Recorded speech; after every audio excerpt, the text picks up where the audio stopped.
Hello, everyone. Thank you for joining us today. I'm Saima Abbasi, Go Green Wilmette's board member. Our topic today is birding at Gillson Park. Birding is a joyful experience, and Go Green Wilmette has been leading bird walks since 2011, so a decade.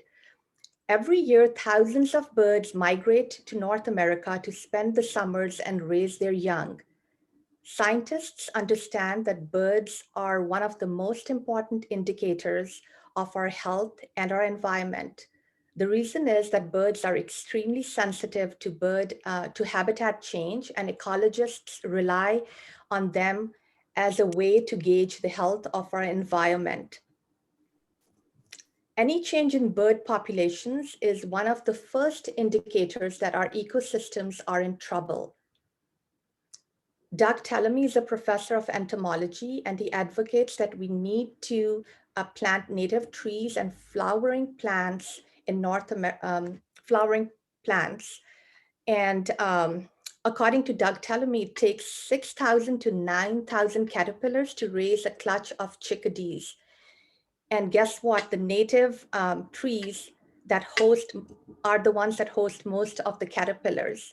So a huge thanks to our Wilmette Park District for making Gillson Park a bird-friendly habitat for all of us to enjoy and go bird there. If you have never been on Go Green Wilmette's bird walks and would like to join, we will have our next bird walk this coming Sunday at 8 a.m. at Gillson Park.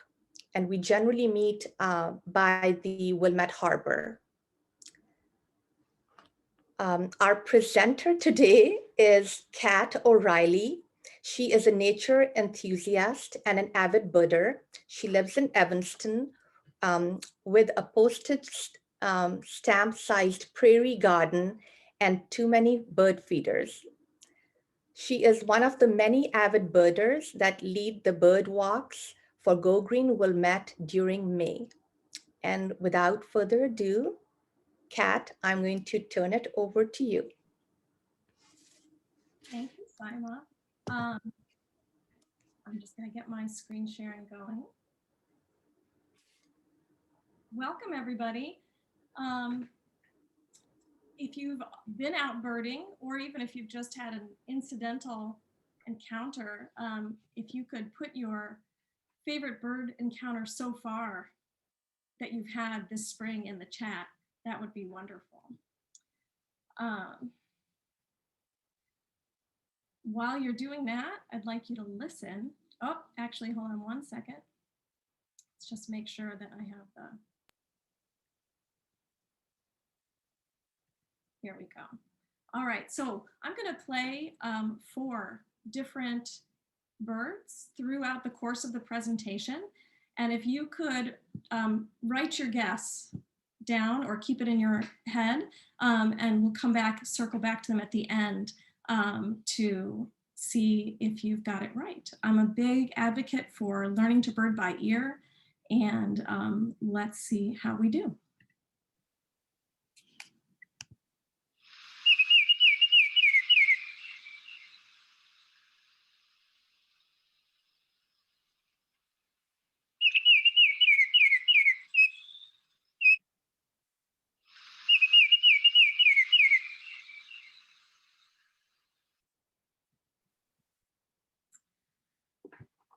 My name is Kat O'Reilly. My pronouns are she, her, and hers. I'm a nature enthusiast, an art teacher at New Trier High School, and a birder. Coming to present this topic, I was thinking about what's my birding history and how did I get started. And one of the big influences was that in 1976, my family moved to Wilmette. And we moved into a house that backs onto the forest preserves. It's the tail end, skinny part of Waters Meet Woods, very, very far west in Wilmette. It was a house with big picture windows to take advantage of the view onto the forest preserve. And the nature encounters that I had growing up absolutely influenced me and delighted me, reconciled me to the move here in 1976. I was about 8 years old and unhappy to have been uprooted from my previous home.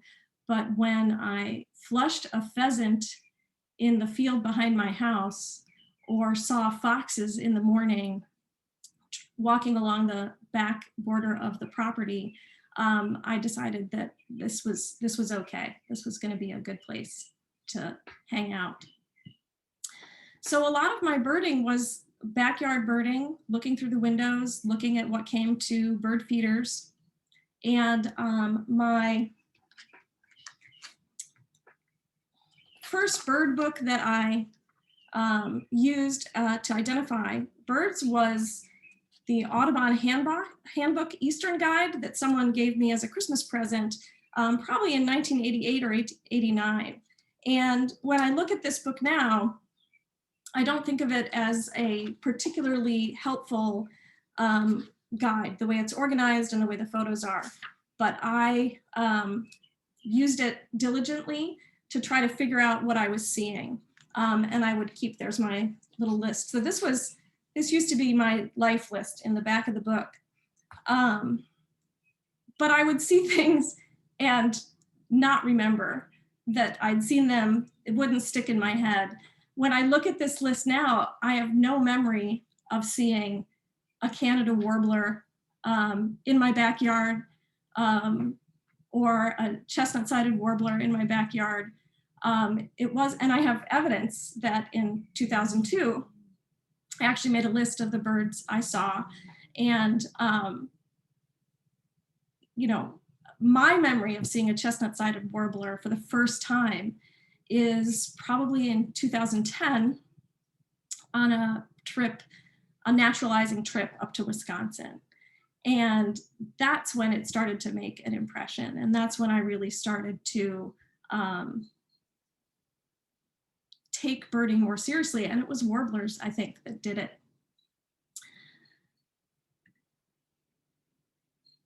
What sparked your interest? Why are you here? What's the thing that got you into thinking about birding? Let us know in the chat.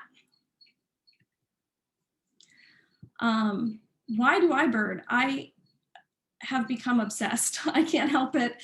I have the window open right now, hearing warblers and robins at the moment. I love how whatever worries I have, if I'm worried about the fact that I'm giving a presentation in the evening, birding puts me in the moment. It engages me, it calms me down, it makes me so happy. And there's always something to learn, possibly because I forget a lot of things. I learn things and then I forget them and I have to learn them again and again. And, but things about bird behavior, things about migration habits. I just learned the other day that in its fall migration, a blackpoll warbler doesn't stop. It travels thousands of miles in pretty much one go. So it loads up its belly, it takes off and it keeps going. And I am amazed at that. I can't imagine how this tiny bird can do it in one fell swoop. So the immediacy of birding is delightful to me, but also it has connected me and educated me about our wider world and the fragility of what we have and how we have to protect it.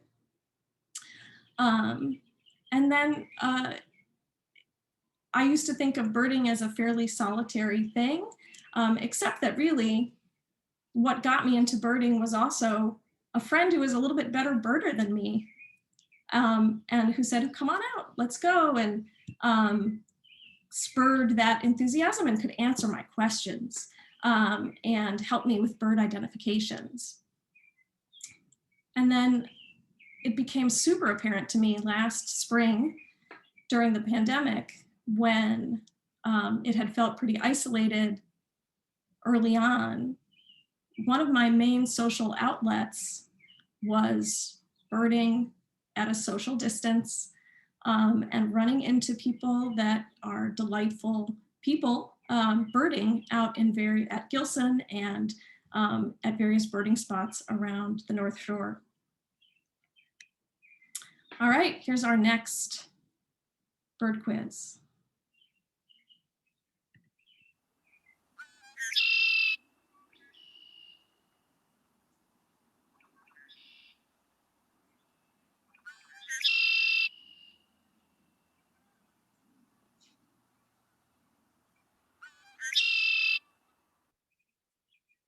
So that's number 2. All right, here we go with actual birding at Gillson. I want to start talking about Gillson by doing a land acknowledgement. Gillson Park is situated within the traditional homelands of the people of the Council of the Three Fires, the Odawa, also known by their own name as the Anishinaabe, the Ojibwe, and the Potawatomi nations. I'm grateful anytime I go to the park that it's there, and that it's been stewarded so well, and that people, including people in Go Green Wilmette, work so hard to protect it, for people, but also for plants and animals. Something else I learned was that Gillson is about 2/3 lake fill.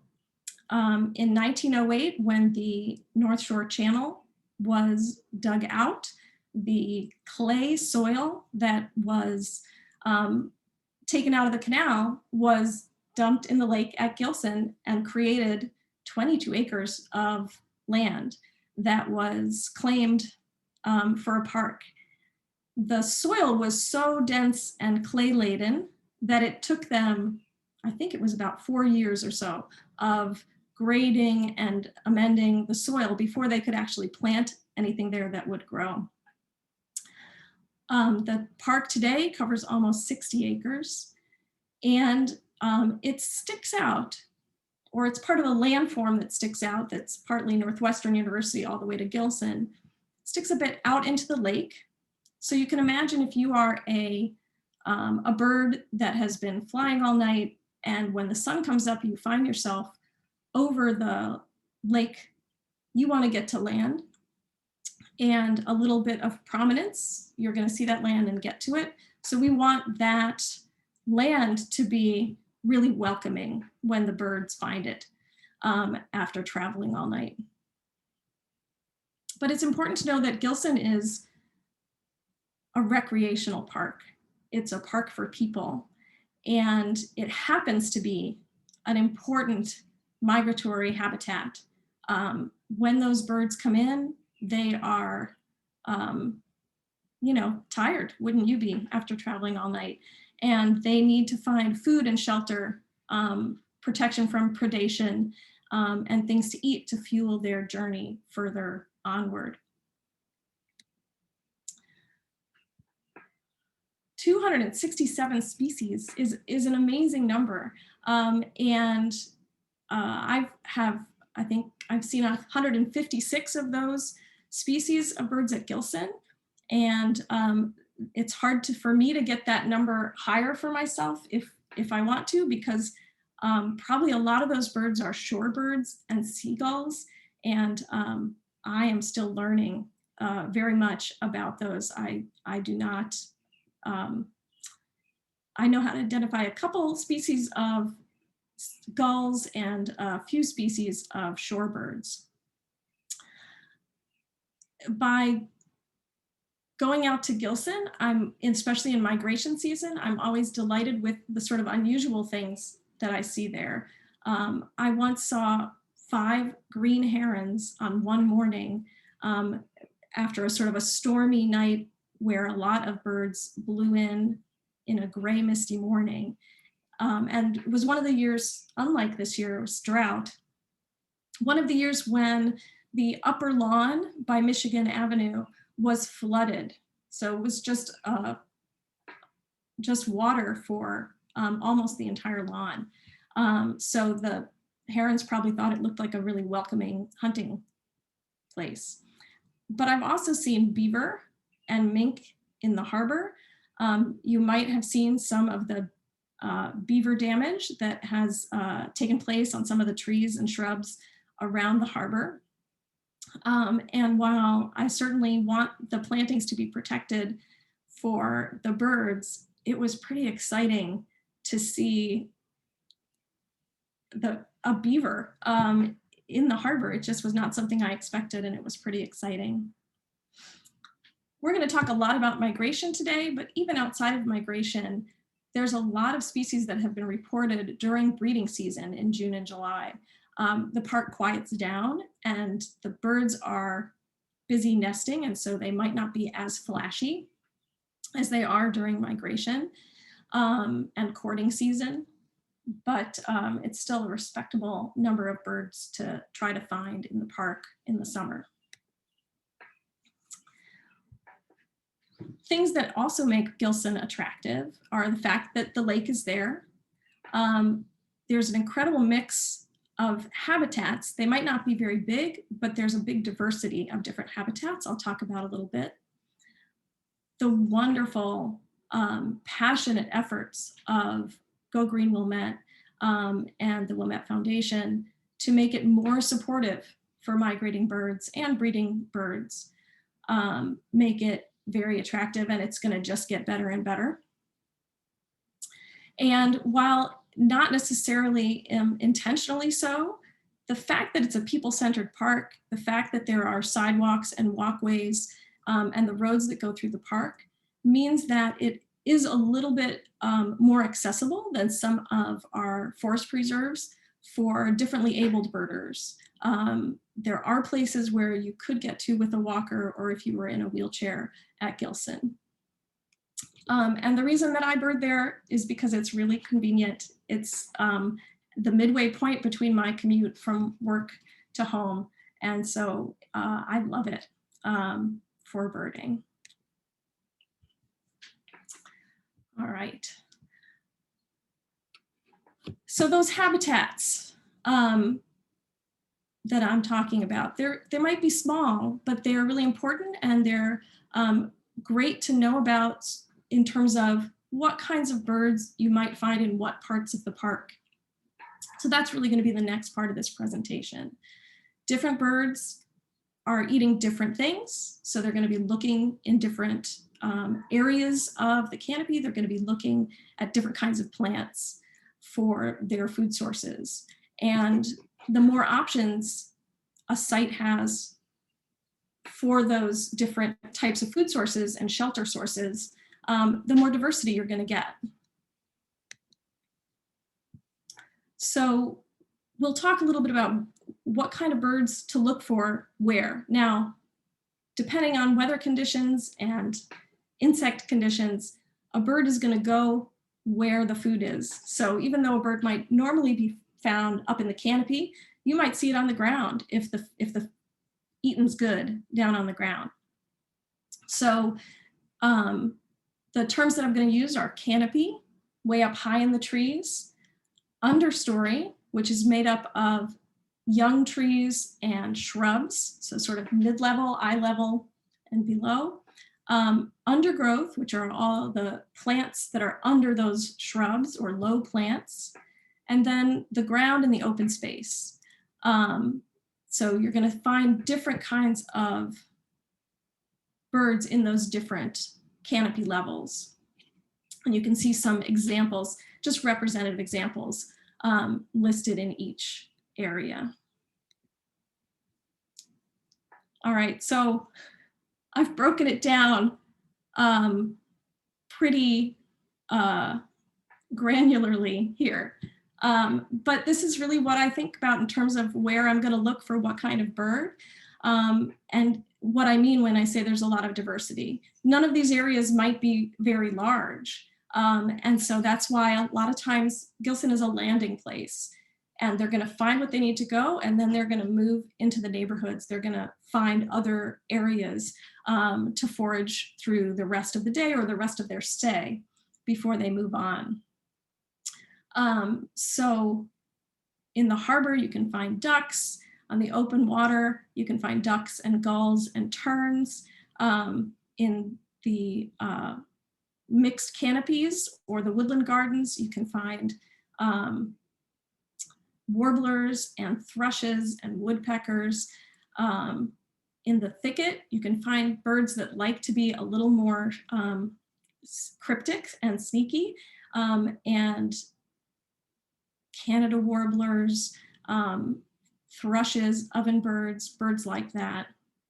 So we'll talk a little bit more about that as we go through. One of the newest areas of interest at Gillson is up from Lake Street south to just before Washington Street, up at Michigan Avenue. What used to be lawn is now an amazing multi-story area of plantings that were designed specifically for welcoming migratory birds. In 2016, Go Green Wilmette helped coordinate an amazing community effort to help lay out and plant these areas. And it's astonishing that it's just in 5 years, the plantings are looking amazing. You should go, whether you're birding or not, you should go take a look right now. They look fabulous. And they're doing what they were meant to be doing. I'm already seeing a big diversity of birds, where there used to be maybe a couple thickets where you would find morning warblers, for example, and ovenbirds. Now there's this whole area where as a birder, you have to work a little harder to find them because they're not confined to one little space. They have a lot more area to look for food and to hide out safe from predators. All right, here's our little break for quiz number 3. Who's singing?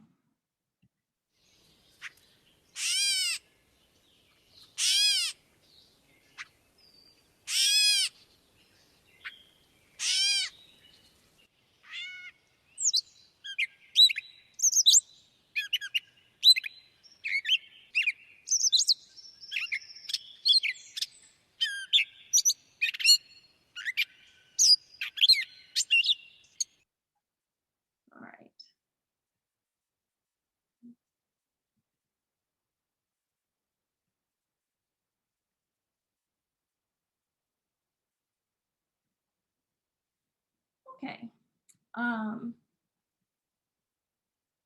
so we're gonna continue with a sort of virtual bird walk. And the reason that I'm here is that last year as a pandemic project, because we weren't able to do in-person bird walks last spring, Beth was the inspiration for me to sort of figure out a way to do that. Beth Drucker from Go Green Wilmette. And I put together a virtual bird walk using Google Maps.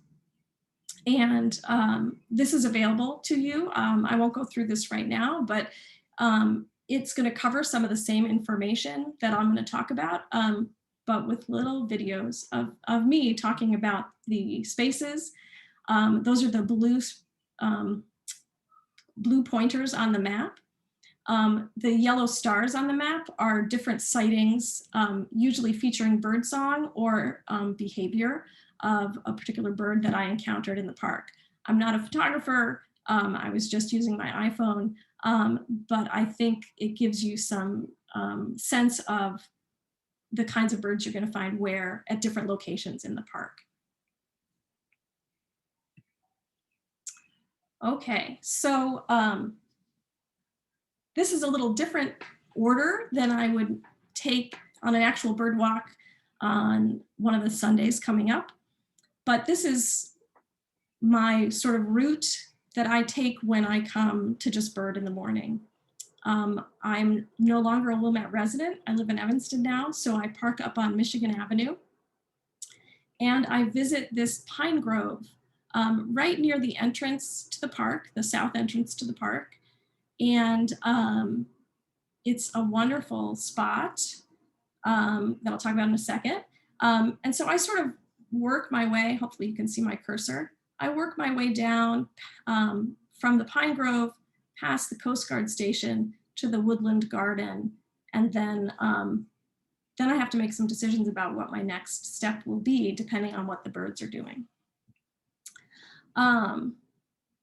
So I started this pine grove at Michigan Avenue, and I will admit that when I first started birding here, I didn't necessarily stop or think about this little area. And then on one of our bird walks a few years ago, possibly where I met Sima, we had a magical day of an amazing number of birds foraging up in the tops of those pines and foraging down on the ground. So warblers up in the trees and sparrows down below. It's definitely worth checking out. Last week or 2 weeks ago, there was an uncommon Harris's sparrow foraging right under those trees with a group of white-crowned sparrows that you can see pictured. And I just want to give a shout out here to some very kind and wonderful photographers who allowed me to use their images. So I would say more than 80% of the images that I'm using tonight were taken at Gillson, which is just really fun. And Ben Julian, Tamima Itani, and Demaine Murphy were all really kind to give me permission to use their photos that they've taken at Gillson. So if you turn 180 degrees from looking at the pine grove, you're going to see this long thicket that runs along Middle Drive.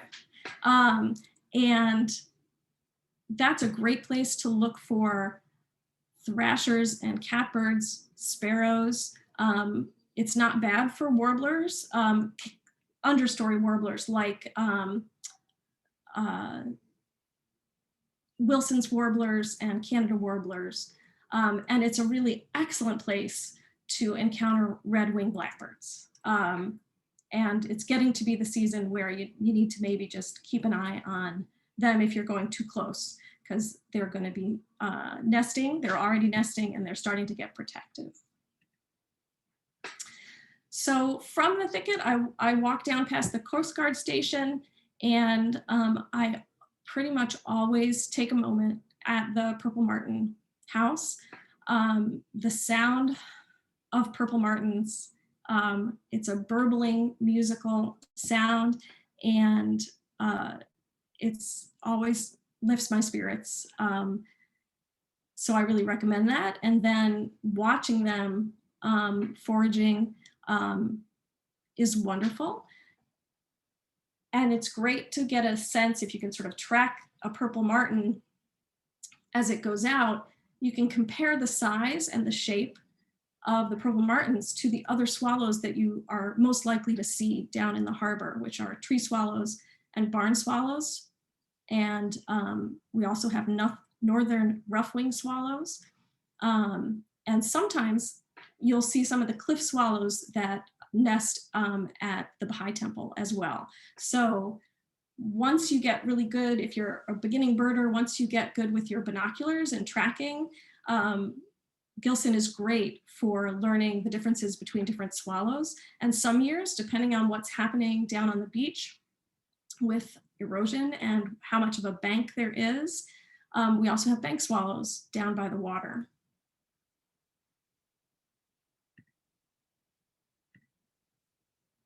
Okay, so after I go to the Purple Martin house, I'm right at the entrance to the Woodland Garden, which probably has an official name, but I call it the Woodland Garden. So it's down here in the corner. It's kind of on the way to the dog beach. And it is a lovely little strip of forest. And it's planted gorgeously along that sidewalk. And they've just started putting in more native plants inside as well. And then outside, which I'll show you in a minute, as we're looking at it here to the left, there's more amazing native plantings that have just gone in the last few years. I'm not quite sure. They look amazing, so I think they've been there for a few years. These areas are great for thrushes. We've got lots of cover here, and we're right where the birds are coming in off of the lake. So it's great for different sparrows. And early in migration, so more early April, you might run in, this is a great place to run into tree creepers, brown creepers, or little birds that forage up the bark of a tree, and then they flutter down to the next tree and they do the foraging again. So when the tree creepers are around, the golden crown kinglets are there as well. And it's a delightful, they love the pine trees. It's a lovely environment to walk through there. This is a view of the plantings on the north side of that woodland path. And as you can see, this is just from a few days ago, and you can see how beautiful they're looking. Again, we've got that different levels for birds to be finding food and shelter. So this is a wonderful place for thrushes, ovenbirds, sparrows. You're almost guaranteed to find a common yellowthroat if you stay there long enough. Lately, I've found a lot of swamp sparrows foraging in there, catbirds. And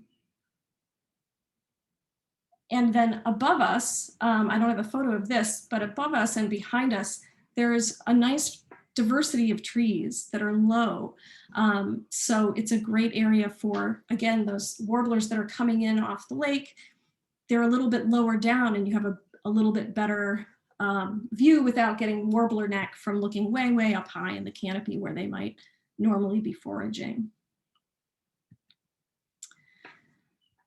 This view is as if we are in the lake looking in, because it's an easier way to sort of see the areas that I'm talking about. So we stopped over here at the Purple Mountain House. We walked either through the garden path or along the edge to look for the birds that we would see in the understory. And then there is quite a few willows, these trees here. But for some reason, this venerable old willow right here is very attractive. It's a big tree and it's usually got lots of gnats. In fact, probably a few weeks ago, there was the pink supermoon. I don't know if anyone went down to watch the moonrise at Gillson, but that night you could see clouds of gnats over that willow. And I was wishing there were no warblers at the time or bats, but I was wishing that there were, because it was a smorgasbord. So maybe there's something about the willow that makes it attractive to gnats, and there's lots of good things to eat up there. I'm assuming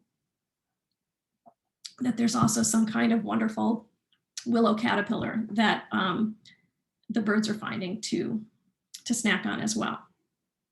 So I usually will go down and I'll check the willow and hope for an extravaganza of warblers, but it sort of helps me judge where my next move might be. If it's full of warblers, I'll probably just stay there and watch them.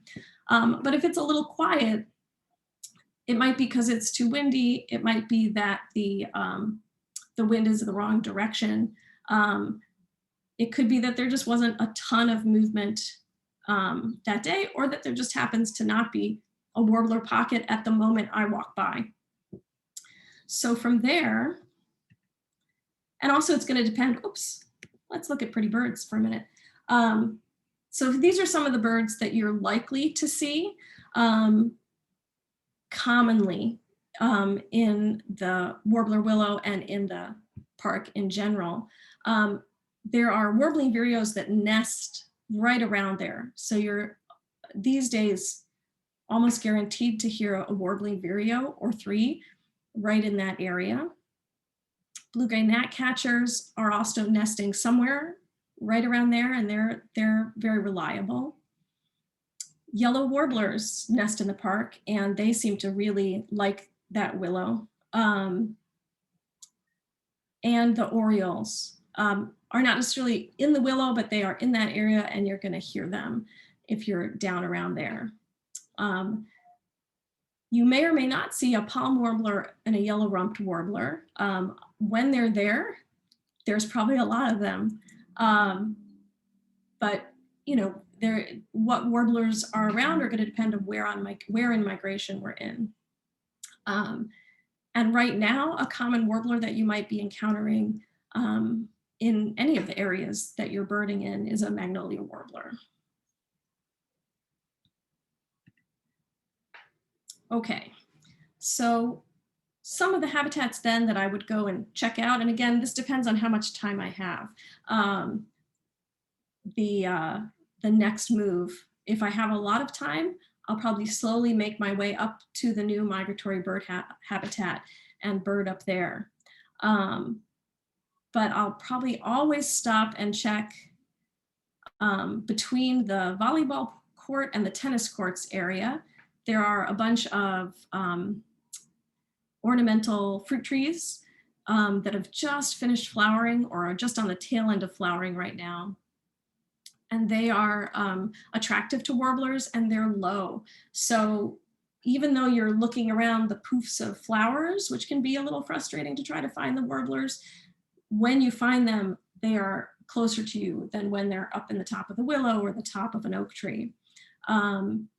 This is also a great time to listen for a really high-pitched whistle or lots of high-pitched whistles. Cedar Wax Wings are investigating the park and feeding in the park. And they are an elegant, wonderful bird that tends to travel in relatively noisy, maybe not the word because it's such a high-pitched whistle, but they are gregarious. So they're going to be in groups and they tend to make a fuss as they come in or come out, so you can find them, which is wonderful. If I've heard that there is a cool sedge wren or some kind of cool sparrow, I'll come down and check out the dunes. But for me, the dunes are a place that needs a lot of patience. And if I am on my way from home to work, birding on my commute, I might skip the dunes in favor of working my way up Upper Drive. Again, great place for vireos. These lawns are wonderful for different kinds of sparrows. Savanna sparrows, swamp sparrows, Lecant sparrows are coming through right now. Oh, pretty pictures. I always forget I have the pretty pictures. So in the area, so our view right now is just sort of in front of or to the side of the playground. The volleyball court is on our right, and we're looking at some of these low canopy trees. Those pines, just like the pines back at the top by Michigan Avenue, can often be really productive for bay-breasted warbler, Cape May warbler. I've had wonderful encounters with golden wing warblers and blue wing warblers in these low canopy trees, as well as Magnolia warblers, gnatcatchers, kinglets, and a little bit to the left of this picture are some of the flowering trees with where the waxwings often can be found. Okay, so I will continue up Upper Drive and end up at this area right here. And if I only have like a half hour or less to bird before work, this was the area that I usually would check because there's a thicket and there are some low canopy trees. And I've just had wonderful luck here.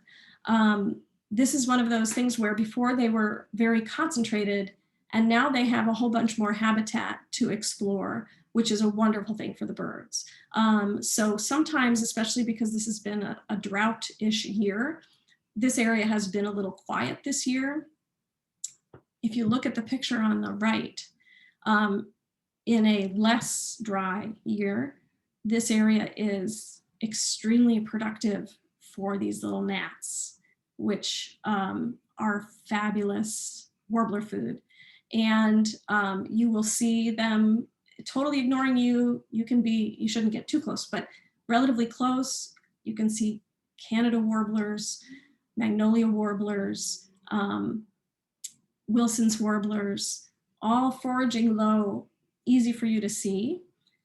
And then it's amazing how much cover these little, I think these are a type of Solomon seal or false Solomon seal, how much cover those plants can give to ovenbirds, the Connecticut warbler. This is where I've seen a Connecticut warbler in past years, almost guaranteed at least once a season, and mourning warblers as well. And all because of fabulous gnats. So they can be a little annoying to walk through, but now every time I walk through a cloud of gnats, I'm thinking that it's a wonderful food source and fuel source for migrating birds. I'm also really short, and apparently gnats will gather over the head of whoever is taller. So often I'm not bothered by the gnats at all. Here are some pictures of the birds I was talking about. Ruby-crowned kinglets are getting a little scarcer, but they are still around. It's kind of peak time for Wilson's warblers, Magnolia warblers, Canada warblers, and ovenbirds as birds that are liking the understory. In a normal year, I would say that would also be true for northern water thrush, but it's in their name. They like water, and they are birds that are comfortable in a wetland, and it has been really dry. So I think they are moving through pretty quickly to other areas that offer them ponds, rivers, lakes, etc. Right next door to that little thicket is the wildflower, it's sort of the original Wildflower Garden, which is a nice area because actually it's kind of got mostly undergrowth and low canopy with just a few scattered shrubs and slight thickets. Almost every year, right around this time, in this tree here, I hear and see blackpoll warblers. Because of the openness of this area, you can see thrushes coming through and landing. There's often common yellowthroat here. The Orioles are always busily coming around this area. And then if you sort of head towards the Wallace Bowl, which is where sort of the path here is leading us towards the Wallace Bowl as we look east, great for woodpeckers, flickers, warbling vireos nest over by the Lakeside Center. So you can always hear them calling.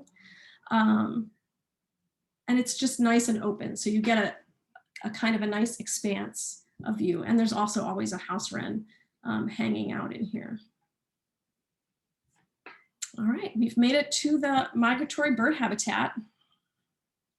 And again, so we've got our different levels: canopy, understory, undergrowth, and lawn. And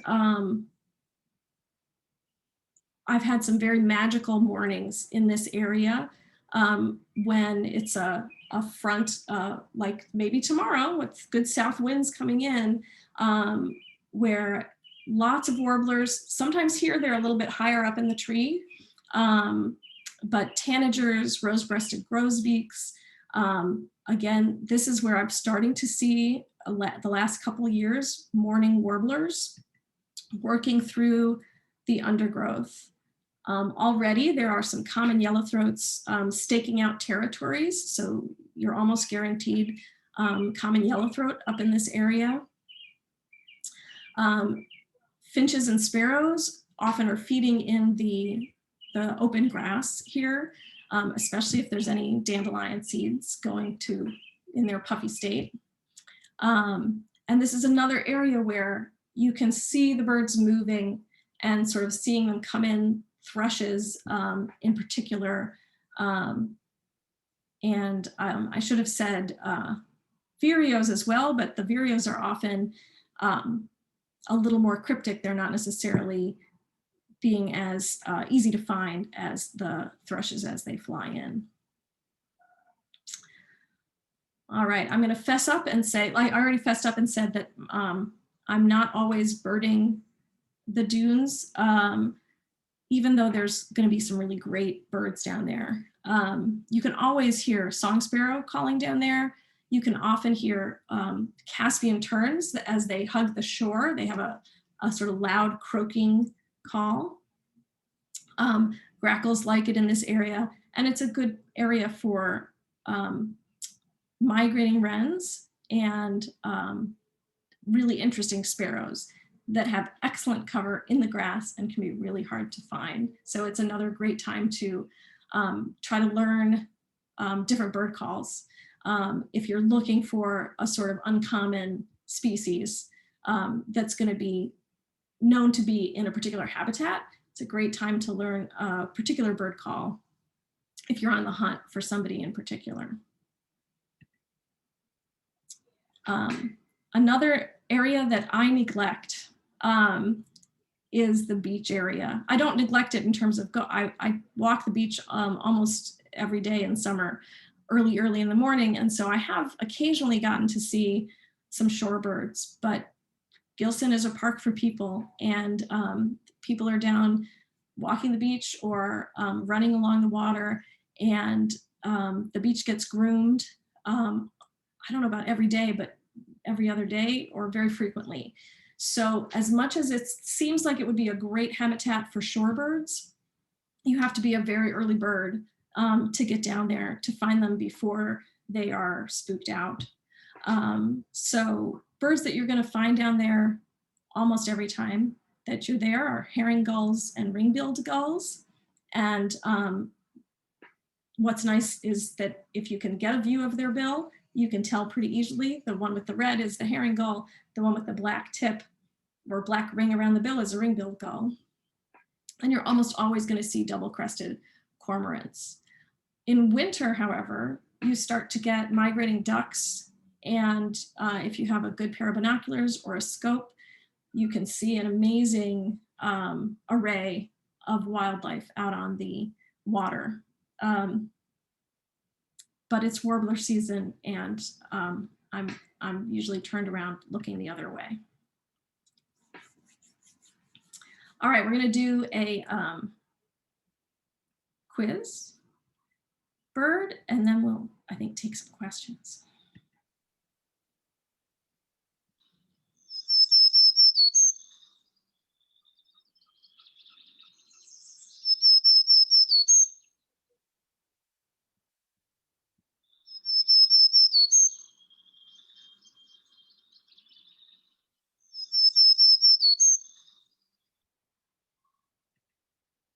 Okay, so my next thing is sort of about like the steps I take during migration to sort of figure out where I'm going to bird. But I think it's probably a great time to pause and see if there are questions about all the stuff that I've just been talking about.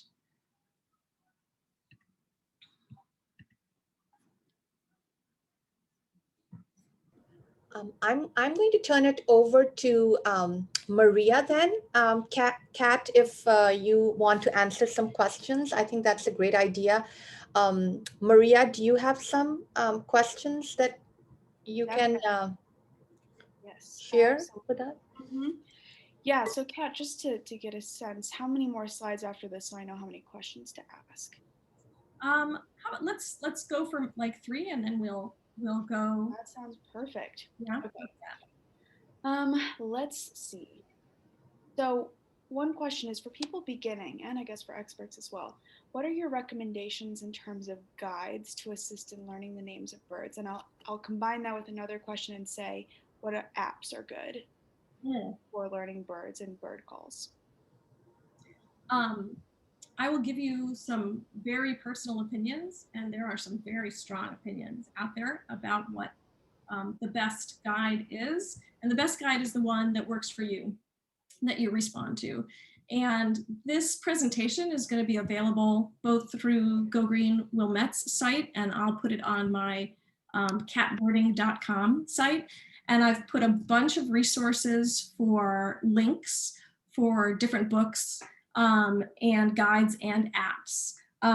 So my guide that I'm going to be, can you see this? My guide is the Peterson's Eastern Field Guide to Birds for Eastern and Central North America.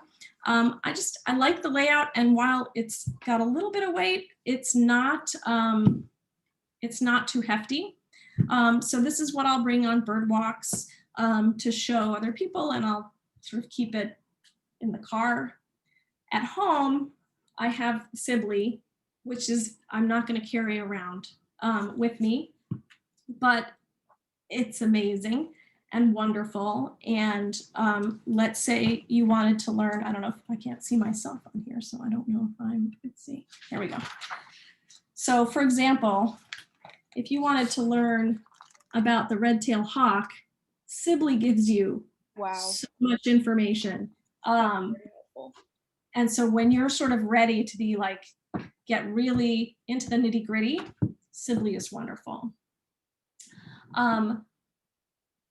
Mostly because I started with it, I currently mostly use iBird Pro.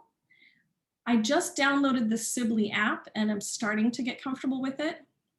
And I just hear really wonderful things about Merlin, which is put out by the Cornell Lab of Ornithology. I can't speak to it personally because it came out a little more recently, and I just haven't gotten used to using that. Yeah, Merlin's great. I use it all the time. I do a lot of bird photography, and that's really helpful for me to just insert the photos, and it lets me know probably what I'm seeing. I will also say that another question is resources to help identify bird calls, and that there is an app called BirdNet. Kat, have you heard of that? I have heard of it. I have not yet. I just heard of it like a week ago, and I haven't had a chance because I'm too busy birding to check it out. Yeah, it's wonderful. They just made it available for iPhones. It used to just be an Android app. And so you get close enough to a bird, you put your phone right next to a recording, and it gives you advice on what you probably are hearing. So that's a super wonderful app as well. Yeah, it's pretty life-changing, especially for the warblers. Are there any other apps that you wanted to mention? I have a page coming up when we get to the end of the bird quiz that I just started using Larkwire, and I'm not sure, I'm just testing it out. It does have some sort of little quiz things that'll quiz you, and it quizzes you repetitively. So that might be a really nice way to learn, especially the common birds in your neighborhood.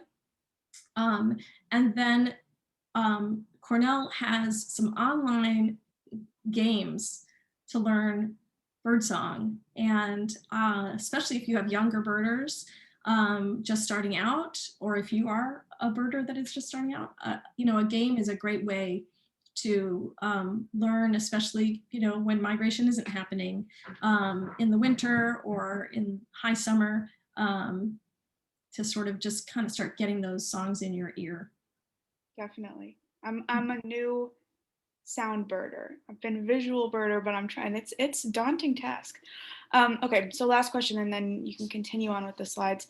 Someone asked, since you've been birding, have you noticed a decrease in bird numbers or bird species generally? I know that there's been a lot, even in common news, talking about the decrease in bird populations. Have you noticed that personally over the years? I think I'm too new of a serious birder to have that data. But we have, the Field Museum is a local source of amazing bird science as well. And we have local birders who are associated with the Field Museum who, you know, point to that being a factor. And I have to say that one of my sources maybe, or inspirations for my obsession with migration is not only is it a short time period where you get this opportunity to see the birds, it might also just be that, you know, that they, when they came up, they went towards Michigan or they went towards Minnesota instead of coming through our pathway. So that could be part of it. Weather patterns have a lot to do with it, but there's no denying that, you know, we're at a fragile point. And so I look at any bird that I get to see that doesn't normally live here. And I really savor the opportunity because I don't know if the numbers of that bird will coincide with my happening to be out birding and the bird, that type of bird happening to be passing by. Right. Yeah, there is a little bit of luck involved in migration, certainly. Okay, we do have more questions, but why don't you continue on with the slides, and then when you're done, we will answer the rest of them. Okay. So I'm just going to really quickly share and let you know that this presentation will be here, so these links are there for you to play around with. But pretty much before I go to bed at night, I have my little routine that I go through the night before, and I check this wind map, which for one thing is a just gorgeous visualization of what the current winds are doing. So I am going to just share this with you because it's, oops, lovely. So this will show you the wind data for right now. And as you can see, let's see if I can zoom in a little bit. Oops. Uh-oh. Here we go. Here's us. Give it a second. We've got winds coming from the south, which are very favorable for, you know, that's great for birds who want to go north. So that's a good sign that, that there will be good migration tomorrow. So I check that. There we go.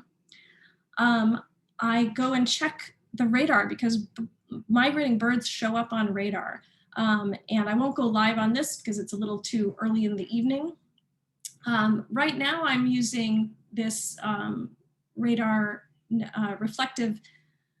base reflectivity radar from the University of Wisconsin-Madison. And it'll show you sort of a snapshot of the current time, and it'll show you a little time loop. And all those little blue specks are birds migrating, and these green is precipitation, rain. So you can see the difference, and you can sort of see whether it's a lot of birds moving or not too much. And then back to Cornell, they have this birdcast that you can look at every night, and it gives you a little more general view of how much migration is happening.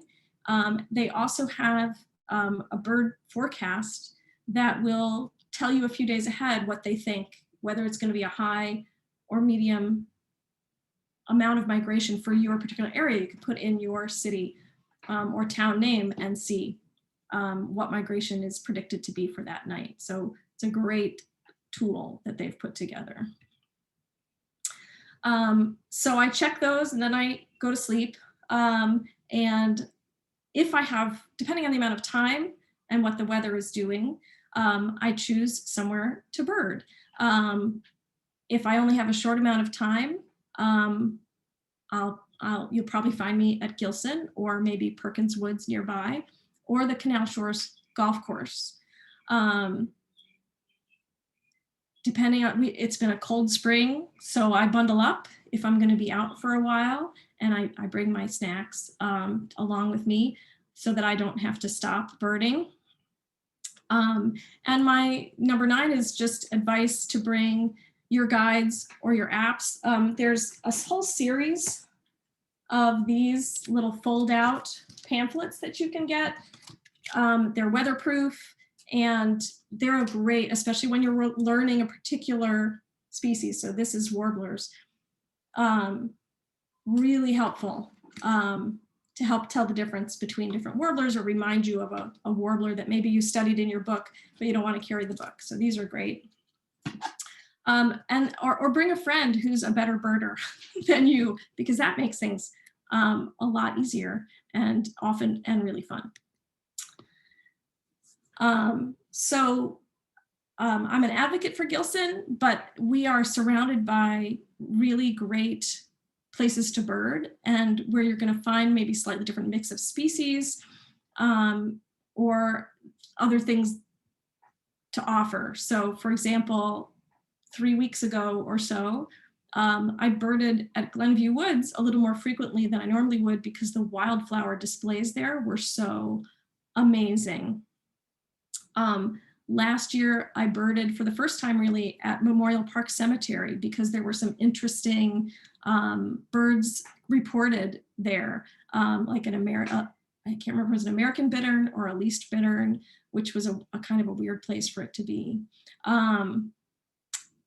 If you want really sort of a feeling of woods and you've got a little more time, I really recommend either Skokie Lagoons or Labatt Woods, both wonderful sites where you are, you have a lot of areas where you can be right down in the woods, in the forest.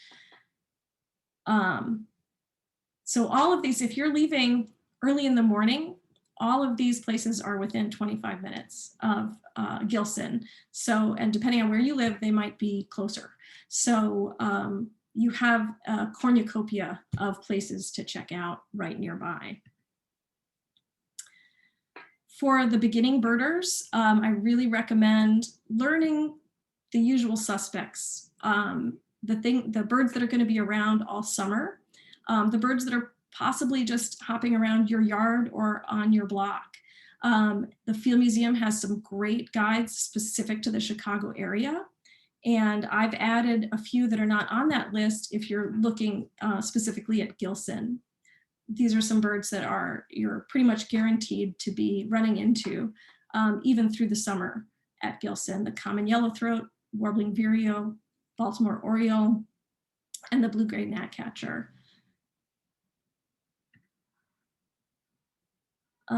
For beginning birders,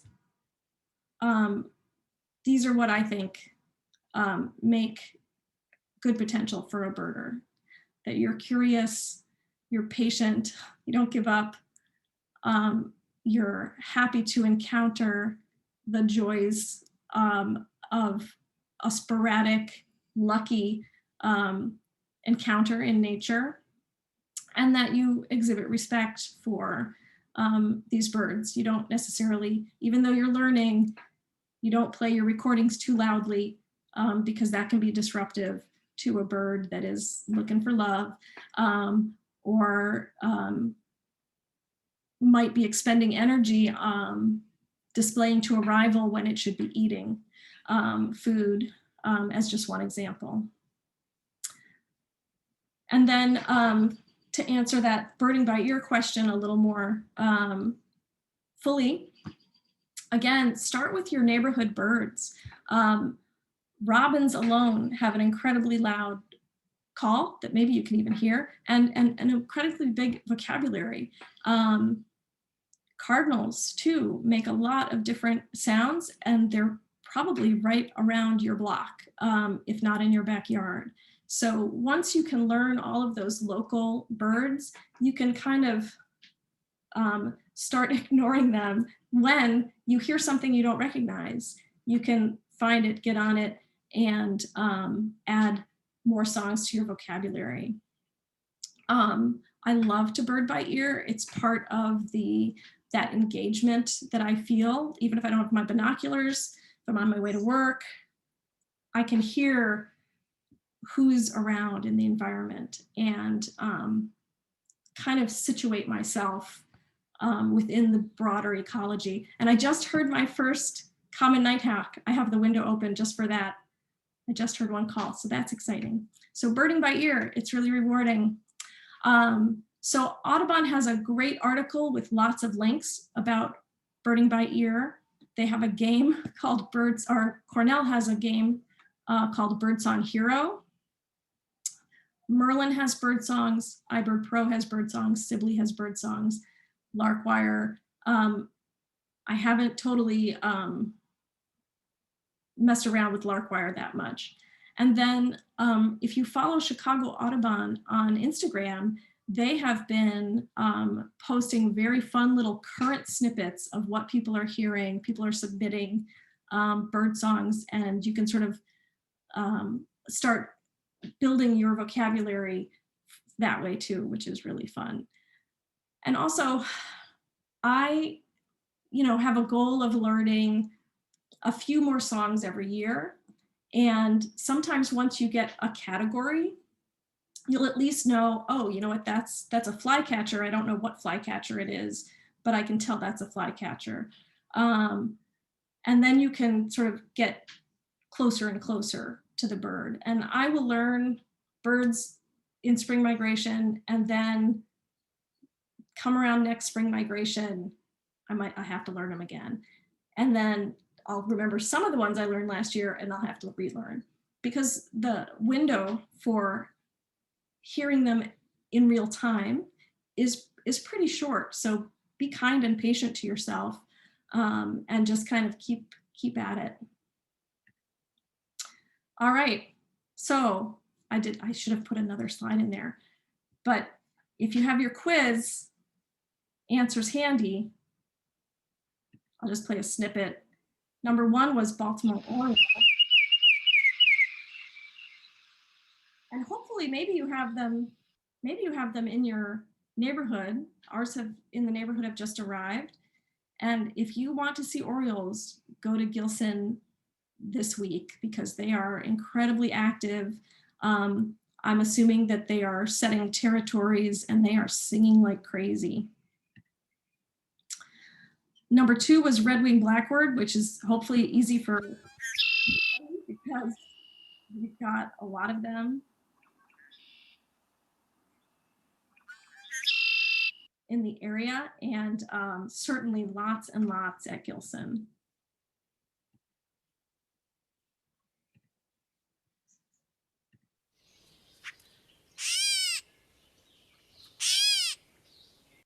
Gray catbirds have actually a very large vocabulary, and they have that sound that gives them their name of a sort of a cranky cat.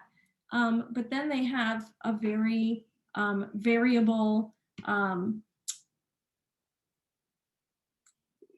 of crazy sort of sounding song.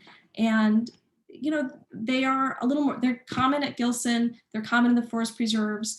Depending on the cover that's available in your yard, you might even have them as a summer resident. And then one of my favorite warblers, because this song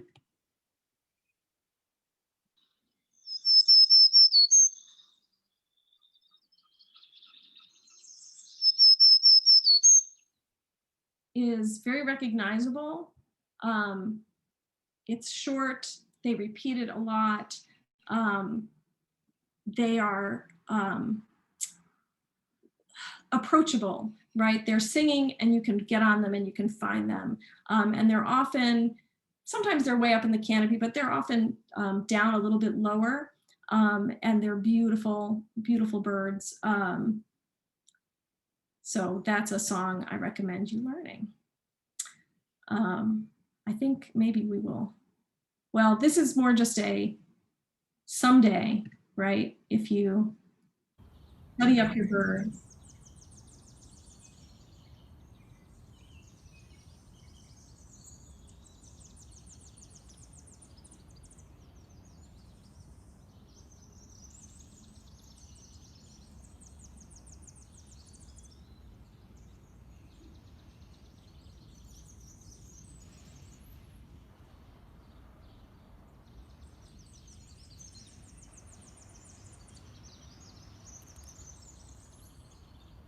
Okay, I just wanted to get to the very end there. Whoops. This was from this morning, the alley outside my house. It was gray. It was really hard to see the birds because they were really high up. But in that clip, there's a Tennessee warbler singing. There's a robin going crazy. There's an eastern wood pewee, and I think this morning is the first day I've heard them in the neighborhood.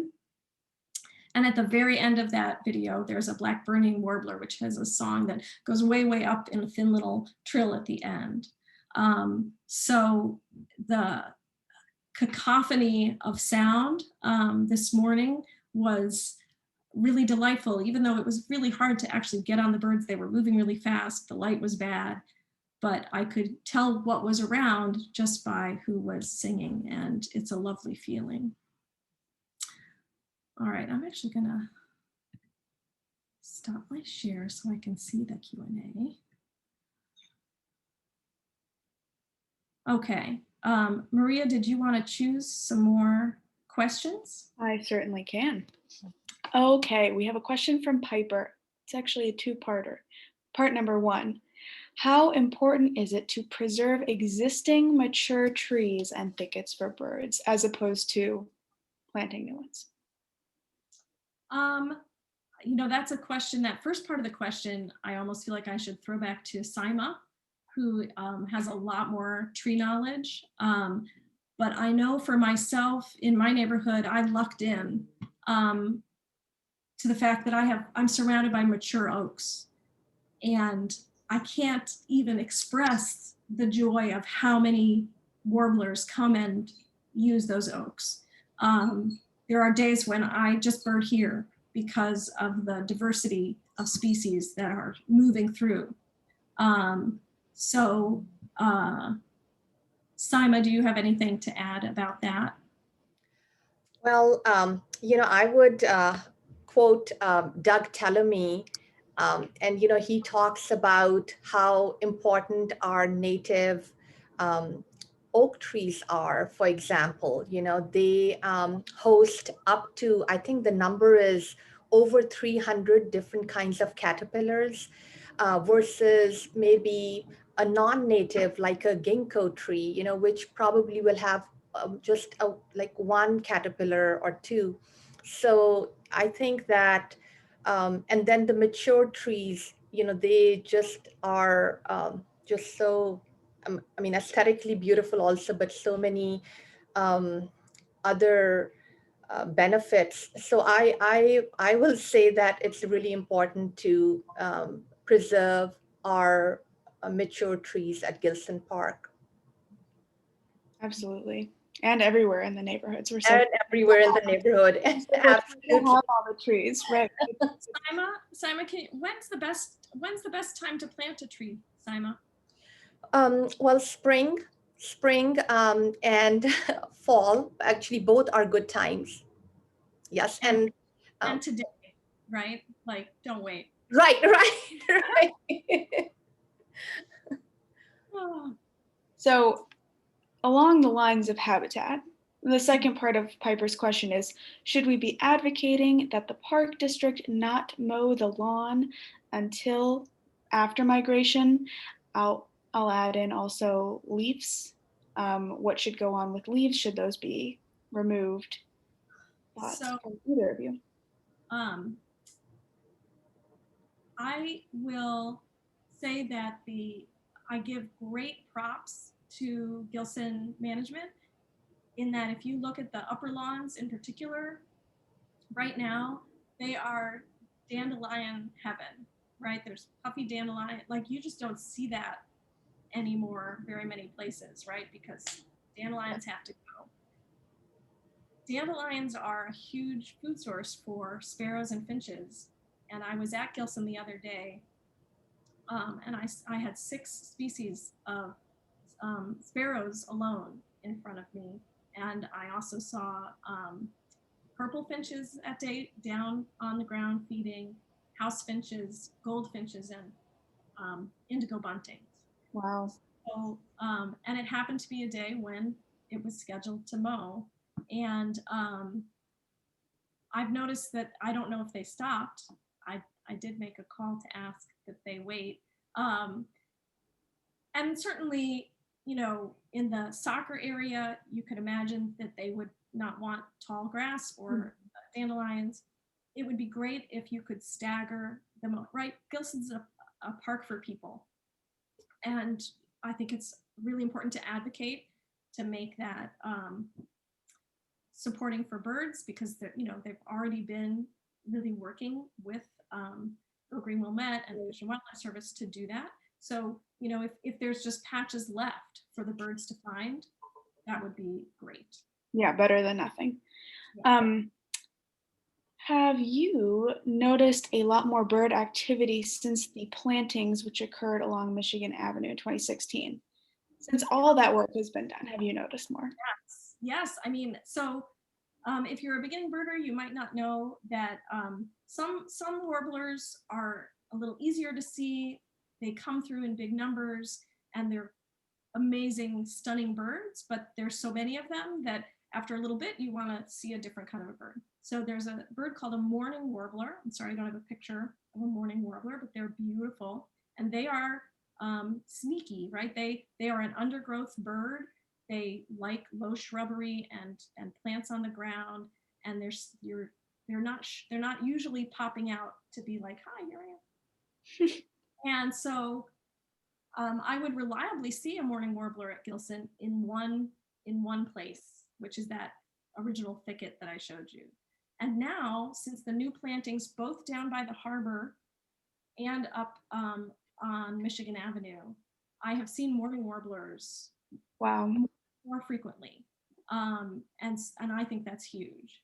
The other day, I can't even tell you how many common yellowthroats were in the park in That's those my areas. favorite warbler. That's my They're favorite one. the ones with the little bandit thing, and they should be called, they're not common. They're not. They should be called the bandit bird. They're just adorable.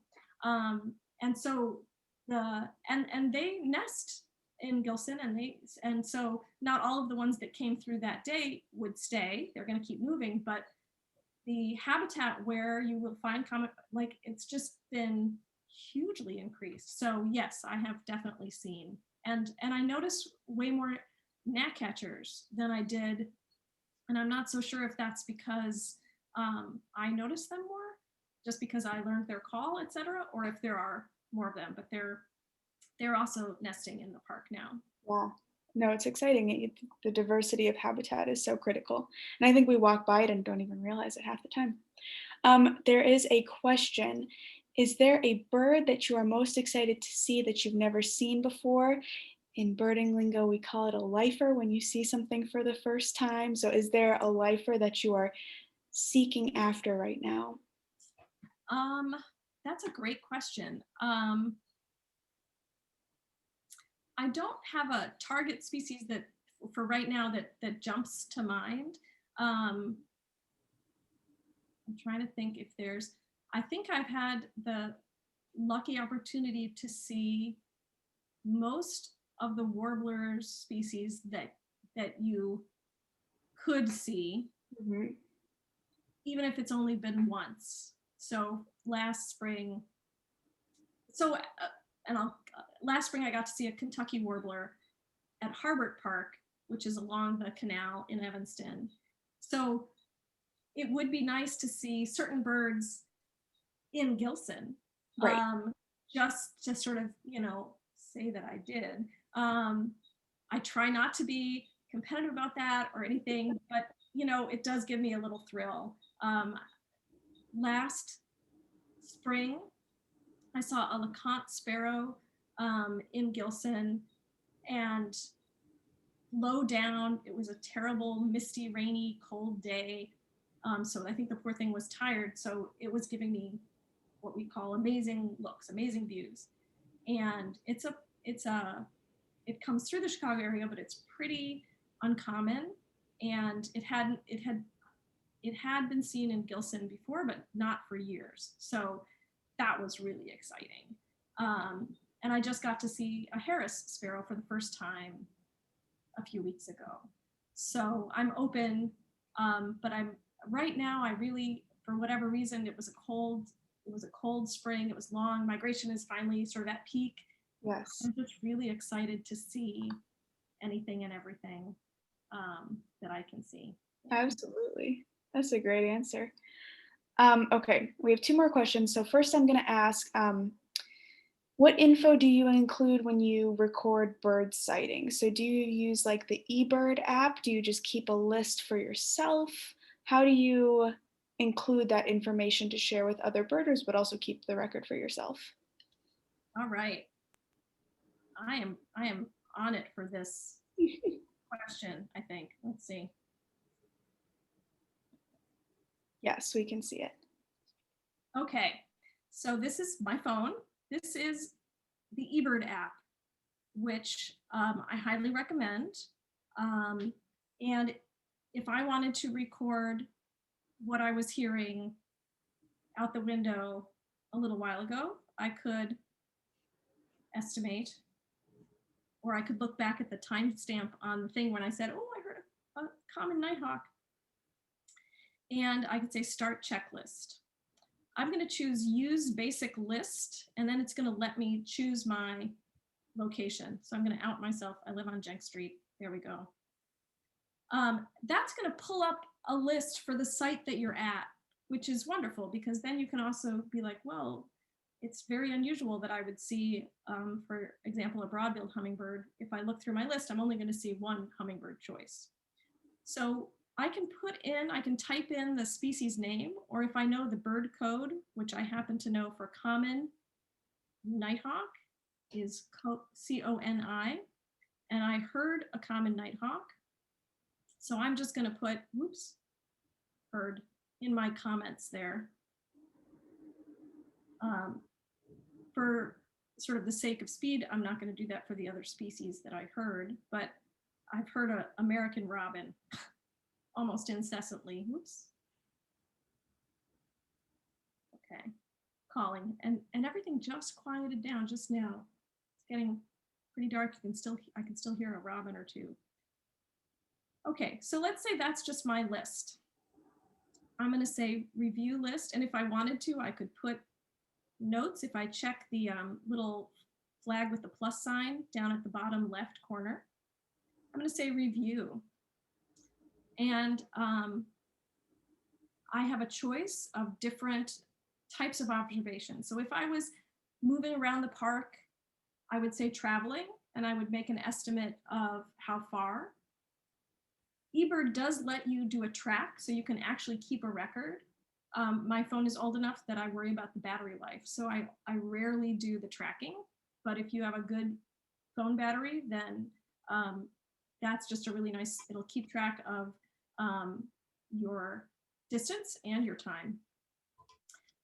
I could say stationary because I didn't move, but actually this was just an incidental sighting.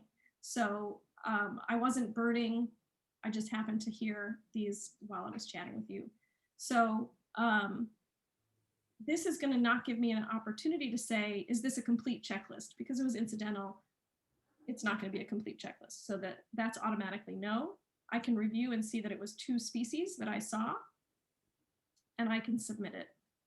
And I'll do this out in the field as I'm hearing things.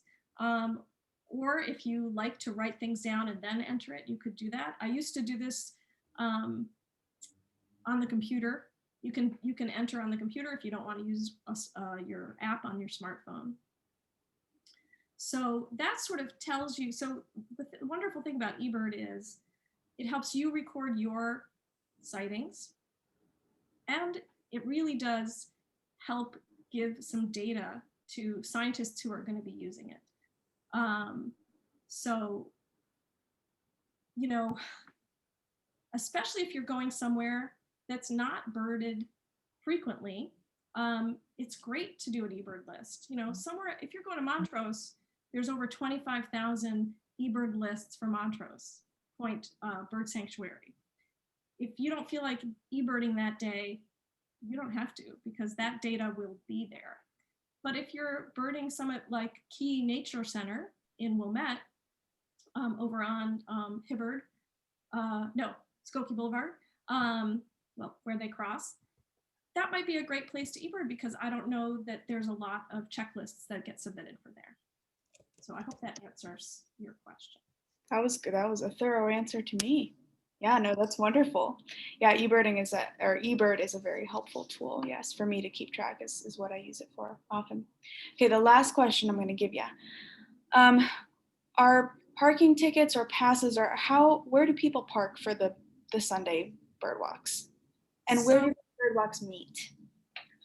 Birdwalks meet at the Purple Martin House down by the Coast Guard station, so just east of the Coast Guard station. And you can park, as long as you can find parking there, you can park on Michigan Avenue. You can't, if you're a Wilmette resident, you can park within the middle drive.